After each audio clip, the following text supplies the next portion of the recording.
കനത്ത മഴയിലും മഴക്കെടുതിയിലും പെട്ട മുംബൈ നഗരത്തെ നമ്മൾ ഇന്നലെ വാർത്തകളിൽ കണ്ടതാണ്. ആ മുംബൈയിൽ അടക്കം 6 ജില്ലകളിൽ റെഡ് അലർട്ട് ഇപ്പോൾ മഹാരാഷ്ട്രയിൽ പ്രഖ്യാപിച്ചിട്ടുണ്ട്. കഴിഞ്ഞ 5 വർഷത്തിനിടയിൽ 24 മണിക്കൂറിനിടയിലെ ഏറ്റവും ശക്തമായ മഴയിൽ മുംബൈ നഗരജീവിതം താറുമാറായി എന്നുള്ളതാണ് വരുന്ന വിവരങ്ങൾ. ഇപ്പോൾ പ്രേംലാൽ മുംബൈയിൽ നിന്ന് നമ്മൾക്കൊപ്പം ഗുഡ് മോർണിംഗ് കേരളത്തിലുണ്ട്. വിശദാംശങ്ങളുമായി Premlal. Good morning. Good morning Sarath. Good morning. എങ്ങനെയുണ്ട് മഴക്കാലം, മുംബൈ മഴക്കാലം? മുംബൈയിൽ ഇന്ന് രാവിലെ മുതൽ വിവിധ ഭാഗങ്ങളിൽ നിന്ന് ലഭിക്കുന്ന വിവരത്തിൽ മഴ അല്പം മാറി നിൽക്കുന്നുണ്ടെങ്കിലും കനത്ത മഴ തുടരുമെന്നാണ് കാലാവസ്ഥാ വകുപ്പ് സൂചന നൽകുന്നത്. മുംബൈ, റായ്ഗഡ്, രത്നഗിരി എന്നിവിടങ്ങളിൽ ഉച്ചവരെ റെഡ് അലർട്ട് പ്രഖ്യാപിച്ചിട്ടുണ്ട്. അടുത്ത 3 ദിവസത്തേക്ക് മുംബൈയിലും മഹാരാഷ്ട്രയിലും മറ്റ് ഭാഗങ്ങളിലും കനത്ത മഴ തുടരുമെന്നാണ് റിപ്പോർട്ടുള്ളത്. അതായത് കഴിഞ്ഞ 24 മണിക്കൂറിനിടയിലെ ഏറ്റവും ശക്തമായ ഒരു മഴ, അതും കഴിഞ്ഞ 5 വർഷത്തിനിടയിലെ എന്ന നിലയിലൊക്കെയാണല്ലോ കണക്കുകൾ സൂചിപ്പിക്കുന്നത്, പറയുന്നത്. എന്താണ് അതിൻ്റെ ഒരു ആ നിലയിലൊരു അനുഭവപ്പെട്ട മഴയും നഗരജീവിതവും എങ്ങനെയായിരുന്നു? അതെ, ഈ സീസണിൽ ആദ്യമാണ് എന്ന് പറയാം. ഒരു 300 മില്ലിമീറ്ററോളം മഴയാണ് ഇന്നലെ മുംബൈയിൽ ലഭിച്ചതെന്നാണ് അറിയാൻ കഴിഞ്ഞത്.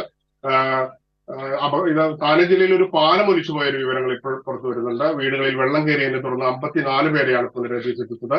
വിവിധ പ്രദേശങ്ങളിലായി 275 വീടുകൾക്കാണ് കേടുപാടുകൾ സംഭവിക്കുകയും 20ഓളം വാഹനങ്ങൾ ഒലിച്ചു പോവുകയും ചെയ്തിട്ടുണ്ട്.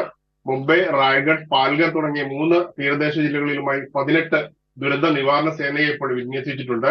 കഴിഞ്ഞ ദിവസങ്ങളിൽ ശ്രദ്ധനാരികളും 51 വിമാന സർവീസുകളാണ് റദ്ദാക്കിയത്. നിരവധി യാത്രക്കാരെയാണ് ഇത് വലച്ചത്. 15ഓളം ദീർഘദൂര ട്രെയിനുകളും സമയക്രമം അനിശ്ചിതാവസ്ഥയിലായതോടെ പല സ്റ്റേഷനുകളിലും യാത്രക്കാർ കുടുങ്ങി. ട്രാക്കുകളും റോഡുകളും വെള്ളത്തിലായതിനെ തുടർന്ന് ലോക്കൽ ട്രെയിൻ, ബസ് സർവീസുകൾ ബാധിച്ചതോടെ മുംബൈ അക്ഷരാർത്ഥത്തിൽ ഇന്നലെ നിശ്ചലാവസ്ഥയിലായിരുന്നു. രാവിലെ മുതൽ ലോക്കൽ ട്രെയിനുകൾ ഓടുന്നുണ്ട്. ഇന്ന് AC ട്രെയിനുകൾ റദ്ദാക്കും. നഗരത്തിലെയും പ്രാന്തപ്രദേശങ്ങളിലെയും എല്ലാ സ്കൂളുകൾക്കും കോളേജുകൾക്കും BMC അവധി പ്രഖ്യാപിച്ചിട്ടുണ്ട്. ഇത് നവി മുംബൈയിലും താനെ, റായ്ഗഡ്, അലിവാൽ, പൻവൽ എന്നിവിടങ്ങളിലും ഈ സ്കൂളുകൾക്കും കോളേജുകൾക്കും ഇന്ന് അവധിയാണ്. കൂടുതൽ വിവരങ്ങൾ, ഇന്ന് പൊതുവെ ശാന്തമായ ഒരു അന്തരീക്ഷമാണ് രാവിലെ. എന്നാലും കനത്ത മഴ തുടരുമെന്നാണ് മുന്നറിയിപ്പുള്ളത്.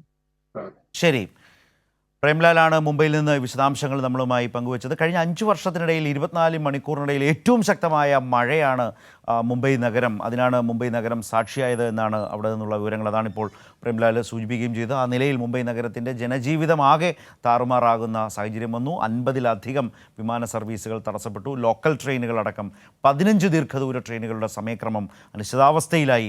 എപ്പോൾ പുറപ്പെടും എന്ന നിലയിൽ പോലും അറിയാത്ത വിധം അതാകെ അലങ്കോലപ്പെടുന്ന ഒരു സാഹചര്യമുണ്ട്. ഇതെല്ലാമാണ് ഇപ്പോൾ മുംബൈയിൽ സംഭവിച്ചുകൊണ്ടിരിക്കുന്നത്.